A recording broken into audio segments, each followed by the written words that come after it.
Welcome to Spectrum News at 12. I am Rita Inung, coming to you live from Uyo. Let's take a look at the headlines. Vice President Shettima says economy now predictable and stable. Reps raises concern over 1,894 unmanned borders. Plus, Gabon court sentences former First Lady Sylvia and son Noureddin to 20 years in prison for graft.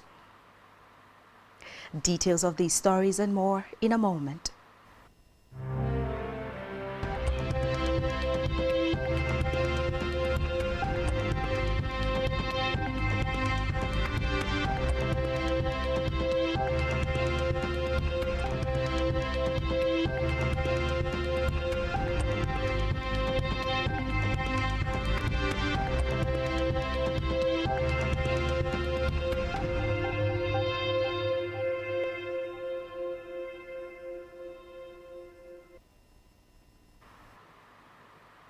Good afternoon and many thanks for staying tuned. We begin the news this afternoon from the national scene where Vice President Kashim Shettima has said the era of volatility and unpredictability that once characterized the nation's economy has ended.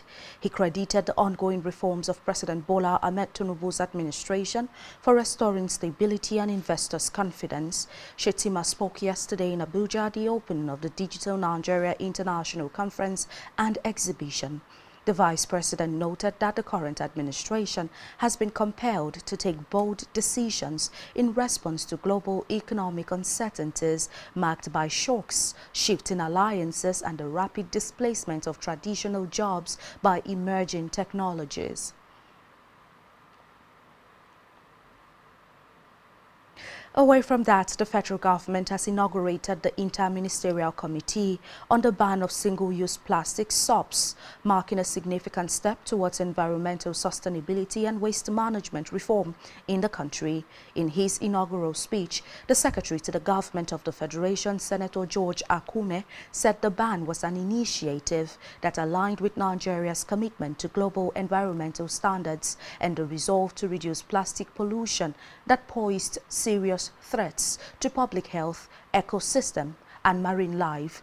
The committee, which comprises key representatives from various ministries, departments, agencies, and stakeholder organizations, is charged with the mandate to coordinate and oversee the implementation of policies and strategies aimed at phasing out single-use plastics nationwide. And from the Red Chambers, the Senate has confirmed the nomination of Agbaje Okpeyemi Olukayode Southwest by President Bola Ahmed Tinubu for appointment as the chairman of the National Pension Commission, PENCOM. The Senate also confirmed 4 other nominees for appointment as National Commissioner of the agency. They are Hafiz Ibrahim, OON, Commissioner Technical Southwest Samuel Uwandu, Commissioner Inspectorate Southeast Charles Emokwaite, Commissioner Finance South-South, and Bello Malabu, Commissioner Administration Northeast. The resolution of the Senate followed its consideration and adoption of the report of its Committee on Establishment and Public Service.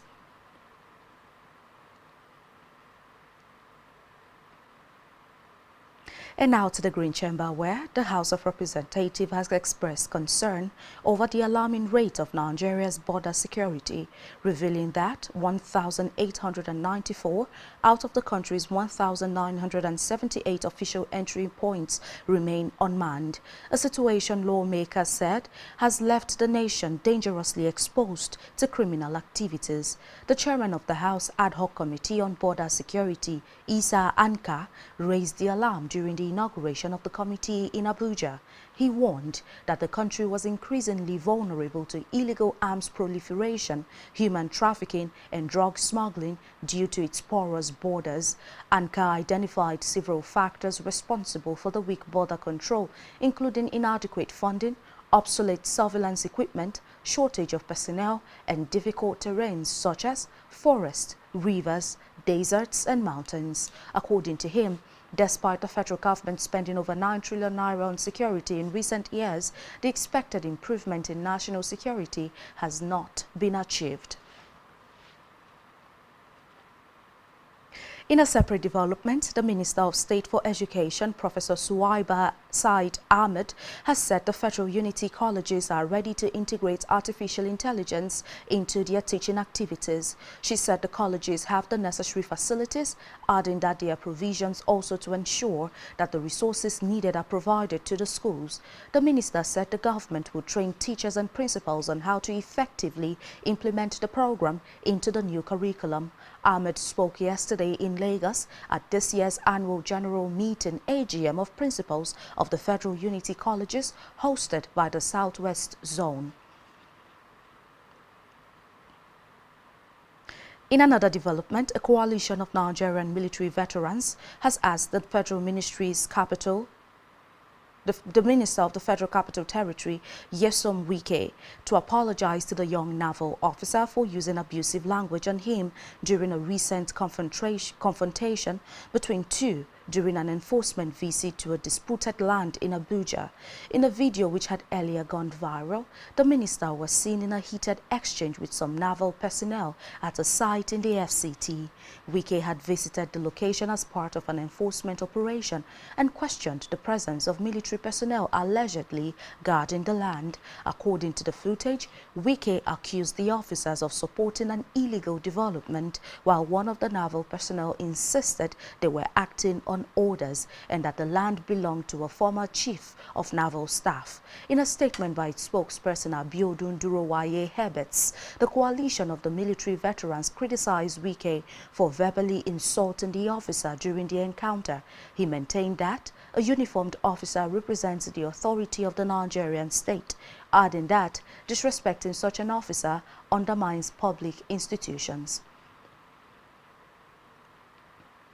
Away from that, the Nigeria Deposit Insurance Corporation, NDIC, has reiterated its directive to banks to resolve customers' complaints within 2 weeks, warning that unresolved cases after the deadline can be escalated directly to the corporation for intervention. The move, according to the NDIC, is part of its renewed commitment to protecting depositors and ensuring stronger consumer confidence in the banking system. Speaking at the NDIC Day during the ongoing Lagos International Trade Fair, the Director Claims Resolution Department, Olawale Sule, said the corporation remains the focal point for resolving customer complaints and ensuring depositors' funds are safe. Sule, who represented the Chief Executive Officer of the NDIC, Oludare Sunday, explained that one of the NDIC's core mandates is bank supervision, explaining that examining banks, handling complaints and ensuring that customers' issues are promptly addressed, while warning that only banks duly licensed by the Central Bank of Nigeria (CBN) and insured by the NDIC are covered under the Deposit Insurance Scheme. And now to Africa, where a Gabon court has sentenced the former First Lady and son of the oil-rich country's deposed leader, Ali Bongo, to 20 years in prison following a 2-day graft trial. Sylvia Bongo, aged 62, and Nuruddin Bongo, aged 33, both tried in Asepshar, were found guilty of embezzlement, among other charges.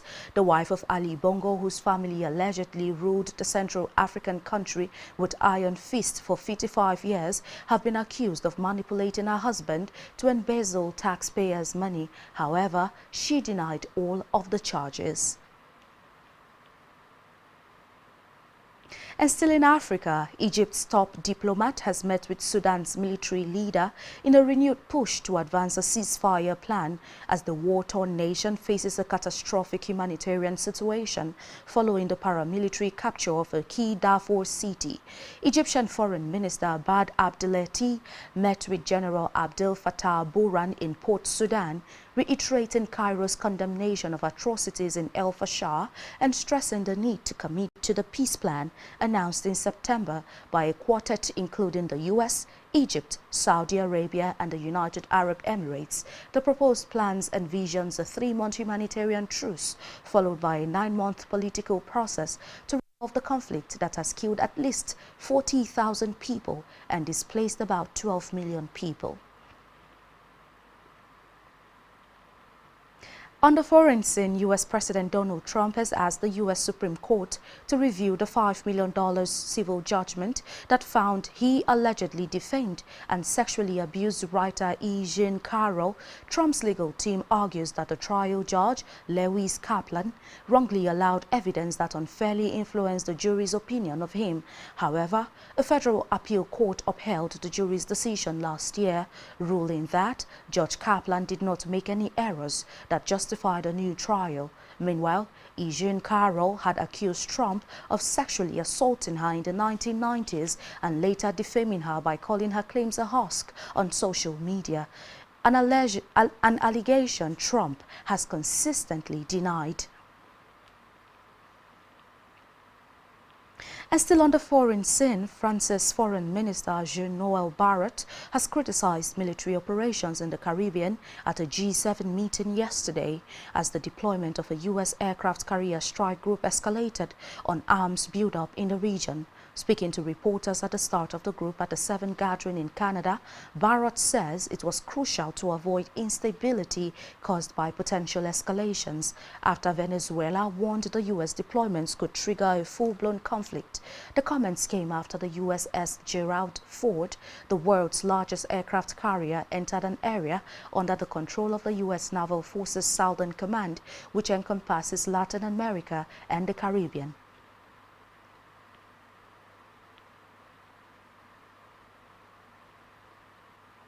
And still to come in the news. Former Manchester City and Italy coach Roberto Mancini gets new coaching job. Stay tuned for details of this story and more in a moment.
Many thanks for staying tuned and welcome back to Spectrum News within the hour.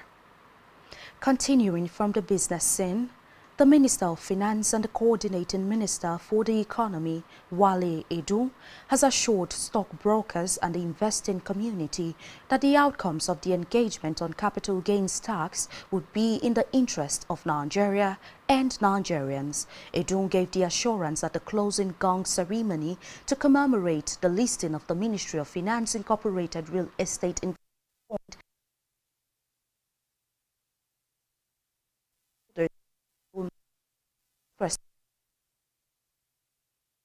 to go into effect in January, saying it may discourage foreign investors and dampen activities in the Nigerian equity market. The capital gains tax is charged on profits realized from the disposal of shares or other equity instruments.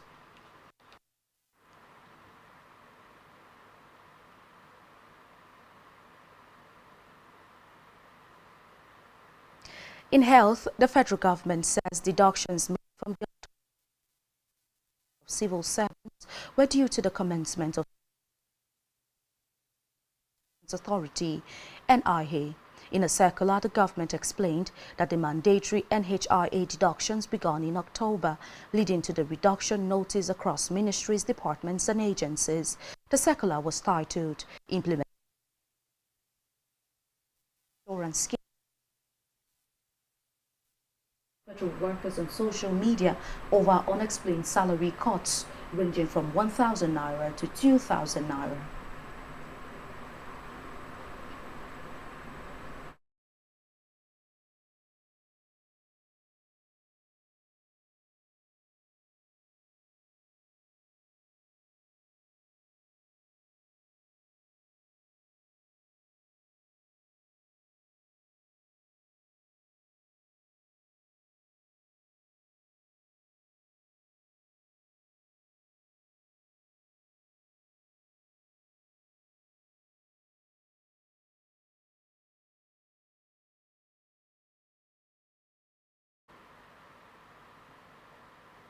As still in health, the newly appointed Minister of the Humanitarian Resources and Poverty Reduction, Dr. Bernard Doro, has assumed office with a pledge to work closely with the staff of the ministry to improve the lives of Nigerians living below the poverty line. Speaking during his assumption of duty at the ministry's headquarters in Abuja, Doro promised to drive initiatives that would make hope a reality for millions of disadvantaged citizens in line with President Bola Ahmed Tinubu's renewed hope agenda.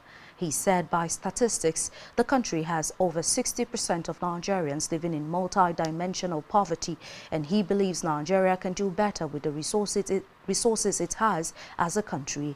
Emphasizing teamwork and institutional trust, the minister urged staff to embrace collaboration and transparency. In sports, Super Eagles captain William Troost Ekong has debunked reports that the players have demanded a special bonus for the 2026 FIFA World Cup playoffs. The players boycotted training in Rabat, Morocco yesterday to demand payment of the outstanding bonuses and allowances.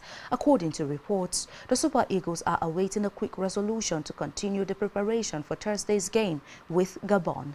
The centre-back debunked speculations that the players are holding the country to ransom by asking to be paid a special bonus.